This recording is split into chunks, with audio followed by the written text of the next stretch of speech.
Hello, I'm Mariam Mashiri. This is the Iran War Today, our daily briefing bringing you up to date with all you need to know on day 54 of the US-Israel war with Iran.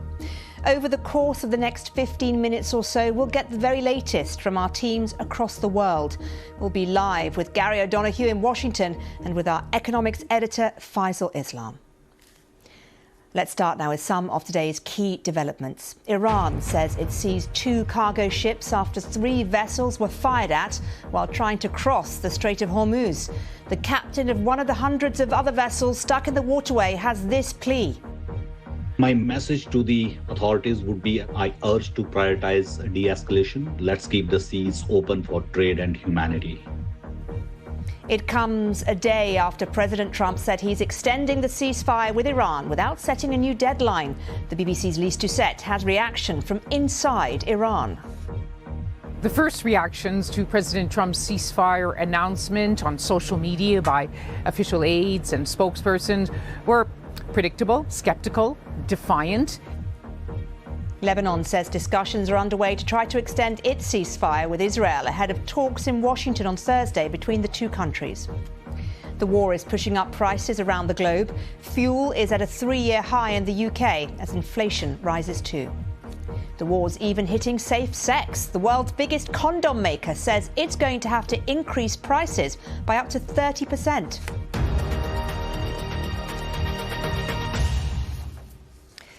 Well, let's start with the situation in the Strait of Hormuz. Iran has attacked 3 container ships whilst they try to navigate through the key waterway as Tehran continues to impose restrictions on the strait.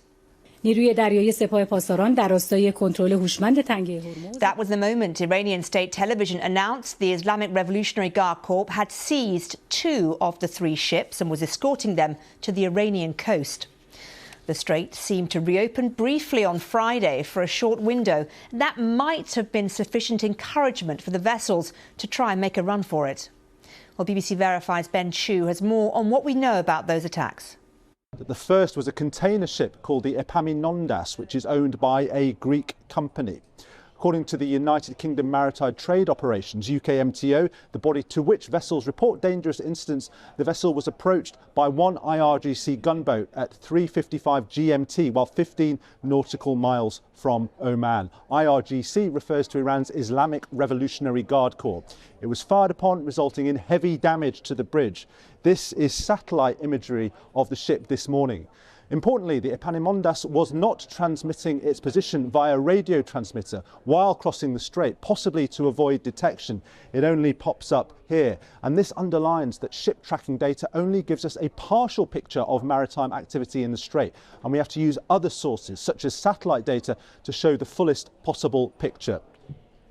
Now, a second ship, which according to the maritime intelligence firm Vanguard was the MSC Francesca, was fired upon at some time after 5:05 GMT, while approximately 6 nautical miles off the coast of Iran. Note that it too was not transmitting a signal until this point here.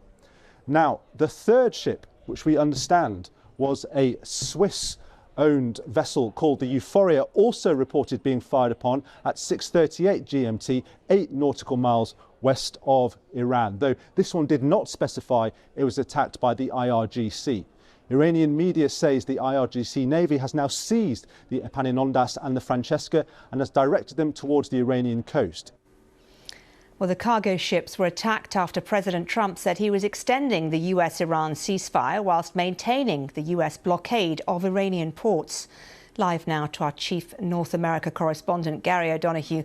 Gary, people are saying that President Trump has blinked first in this, and also surprising he hasn't actually mentioned these ships in the Straits and the fact that they potentially break a ceasefire, don't they?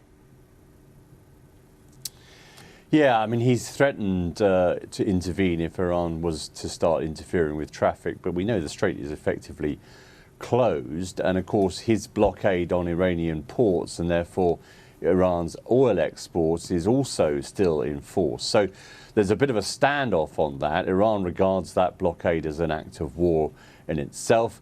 But the president really doesn't seem to be doing anything to ensure that there's safe passage for those boats out of the Gulf and into the Arabian Sea. That's something he had talked about before. So I think what's happening here is that this kind of these kind of events on the ground are taking second or back seat, if you like, to Washington, waiting to see if there's some sort of global proposal from Tehran, some specific proposal that could get these negotiations back on track that were postponed from last weekend. That's what they're waiting for, and I think that's why they've put their trust in the Pakistan intermediaries to persuade Tehran to come up with something that they can work with, and that they're sort of in a way ignoring this sort of skirmishing in the Strait at the moment, just seeing what happens with that. Gary, thank you. Well, let's get the view from Iran now. Our chief international correspondent, Lyse Doucet, is allowed to report from Tehran on the condition that none of her material is used on the BBC's Persian service. Restrictions that apply to all international media organisations operating inside Iran. Here's her assessment of the Iranian reaction to President Trump's move. An advisor to Iran's lead negotiator described it as meaningless. He said it was just deployed to buy more time for a surprise attack. Two previous rounds of negotiations last year and this year were shattered by surprise attacks, so it underscores the deep distrust here of diplomacy. Iran, though, has its own commitments to keep under this truce, but it says it's not going to open that strategic Strait of Hormuz until the US lifts its naval blockade of Iran's ports. So that's where the impasse is now, and there's no sense of how and when it will be resolved. Well, Lyse has been on the streets of Tehran to hear from some Iranians. They were recorded for radio. So if you're watching us, we've added some images from the capital. The economic situation is worsening every day, and we're really tired of that. So that is why some people believe that if there is going to be a war, maybe afterwards things will dramatically change for the better. If you were to send a message to the negotiators, what would you say? I would say stop it. That's enough. Just stop it. Stop negotiating.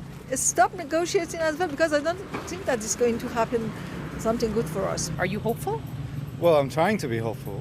We're trying to pass this stage and just go to normal life, but that would be a bit difficult in Iran to imagine that.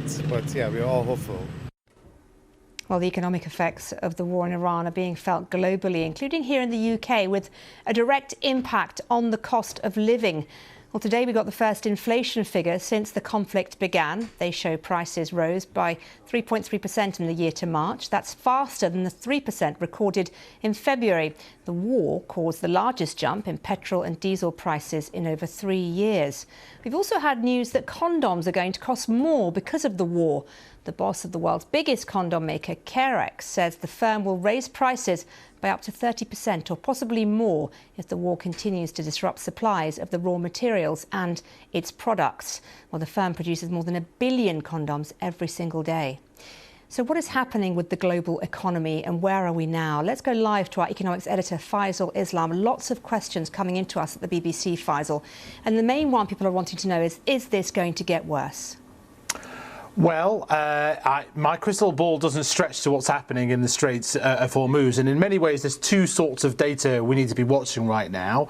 There is the sort of real economic data, of which we've got an example in the inflation numbers in the UK this morning, an example of this wave of inflation coming from the Straits and now washing up on our shores, primarily, as you said, in the form of higher petrol and diesel prices.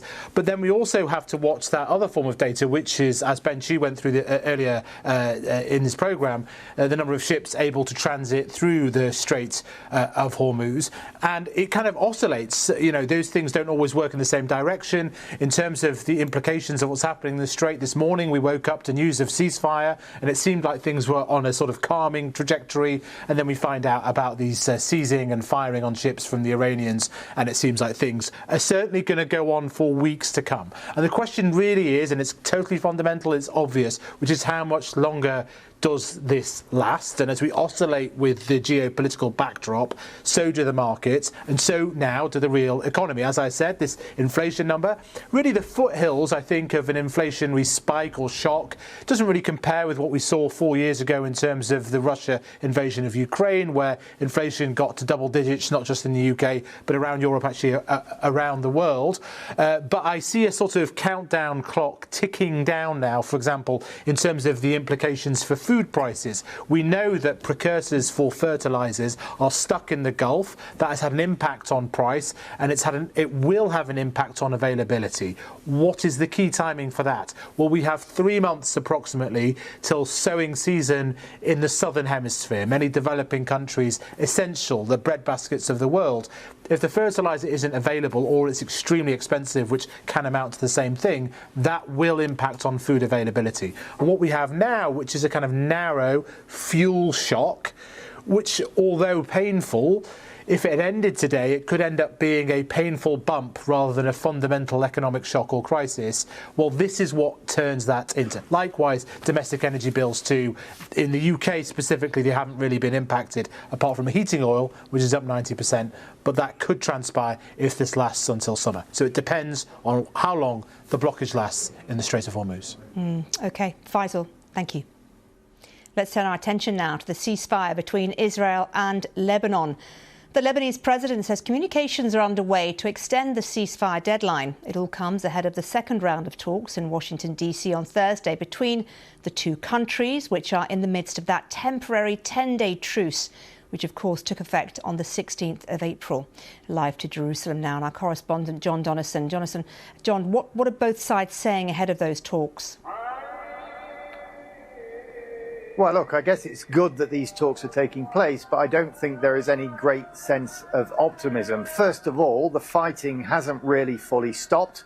Israel has continued to fire on Hezbollah positions, and Hezbollah, to some extent, has fired back, perhaps less than it was doing before the ceasefire came into force. And fundamentally, you know, there is a problem with Israeli troops, thousands of them, are occupying large parts of southern Lebanon. And the Lebanese president has said that a key demand is that those forces withdraw to the internationally recognized borders. In other words, back into Israel. Well, the Israeli Prime Minister Benjamin Netanyahu has given no indication that he's ready to do that. So I think perhaps the best we could get out of these talks is an extension of the ceasefire to give us more time.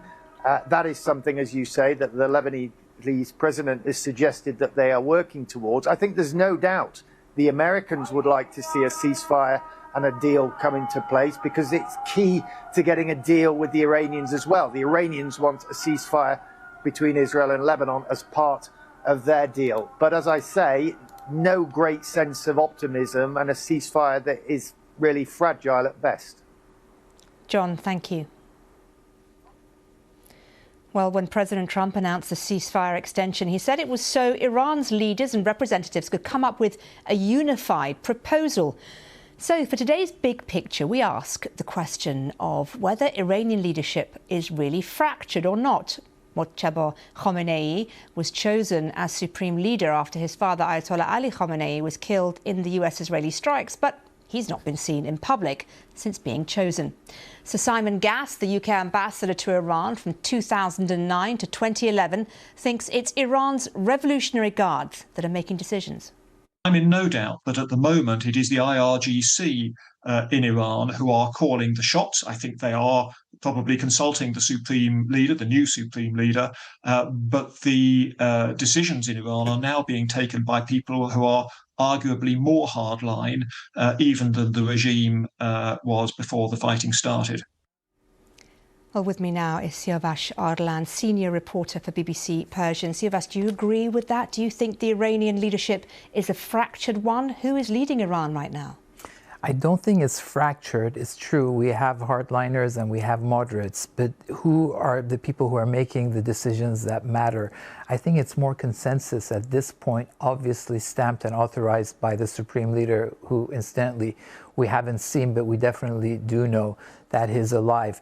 I think what Donald Trump is saying, the narrative that himself and some Western media outlets are pushing is that there seems to be a fracture or even warring factions, some exaggerated language that I think is a misreading of the way Iranian politics is working at the moment. And I think also some Iranian opposition outlets are also pushing this narrative, hoping that a fracture might emerge somehow that could weaken the regime. But to me, even if the Revolutionary Guards calls the shots, it's based on a consensus within the body called the High National Security Council. So Mohammad Bagher Ghalibaf, who has now emerged as one of the senior leaders in Iran, his official post is Speaker of Parliament. He went to Islamabad to engage in the first round of talks with the Americans. He has become really the spokesperson of Iran. He himself used to be a member of the Revolutionary Guards. I don't think he would be in disagreement with the Revolutionary Guards. He's a pragmatist, and even if there is a disagreement, just like in the United States where you had J.D. Vance, who is known to be against the war, at the end of the day, they would support the decision that the majority of people within that council make. So when Donald Trump says that we're waiting for a unified response for Iran, it gives the impression that Iranians are confused and they're putting out different proposals. Whereas if you look at the Iranian position, it's been fairly consistent from the beginning in terms of uranium enrichment, the Strait of Hormuz, and now the issue of the naval blockade, which Iran is saying needs to end before it will engage in a second round of talks with the US. Okay, Siavash, thank you very much indeed for that. Now, whether you're joining us on YouTube, TikTok, Sounds, radio or TV, thank you so much for your time. We'll be back at the same time tomorrow with the Iran War Today.